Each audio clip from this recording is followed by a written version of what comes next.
So I had a question about a student who keeps getting into their Proloquo2Go program and making changes. So they're editing buttons and removing things and changing files and folders. So how can you prevent this from happening?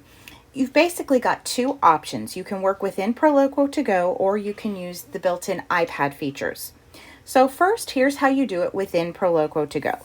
You're going to go to your options menu, and that's the cog located in the right-hand corner. Scroll down until you see restrictions. Click that, and then you're going to want to toggle off edit mode. That removes that pencil, so they can't even get into edit mode anymore. You can also remove the keyboard button, the home button, and all of the different things that are inside the tools pop-up if those are an issue too. Next, go back to the main options menu and scroll down until you see lock options. Click that, and then before you toggle on lock, make sure you go to change password, set up your password. You're going to need to know that in order to get back into the options menu. So once you've toggled on lock and left the options menu, you can't get in without a password. So toggle that on, and now I'm going to leave the options menu. So now as the student using this, the pencil isn't there, so I can't get into editing mode. If I try to go to the options menu, I'm prompted for a password, so I can't get into there and make any changes without a password. So that's your first option. This is great, but if you're having to make editing changes frequently, this might not be the best option since it's not convenient for you. So another option is to use guided access that's built into the iPad itself.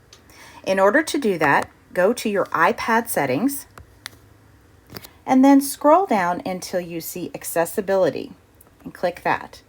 Once you're in the accessibility menu, scroll down until you see guided access. Click that, and then you're going to want to turn on guided access.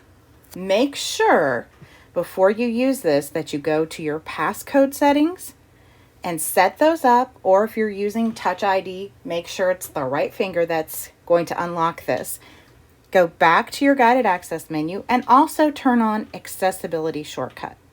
What that's going to do is put the option on the home button. So when you triple click the home button, it'll bring up the option to turn on and off guided access. So now let's go back to Proloquo2Go. I'm going to triple click the home button, and now I'm going to click guided access. So now I can choose to start guided access, or I have options. So the first thing you need to know to protect those buttons is you have an option to circle anything on the page that you don't want them to be able to touch.